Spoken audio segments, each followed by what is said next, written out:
ওগো আল্লাহ, ওগো মালিক, তুমি ছাড়া তো আমাদের আর কেউ নাই, তুমি ছাড়া তো আমার আর কেউ নাই।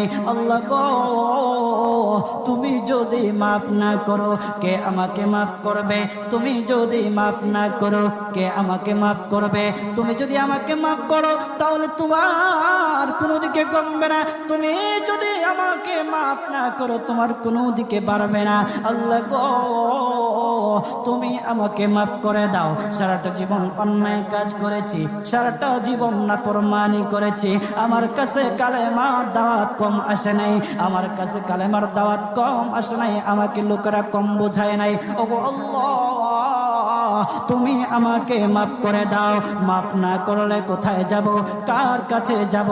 বাবা যখন মারে তখন মার কাছে আশ্রয় নেওয়া যায়, মা যখন প্রহার করে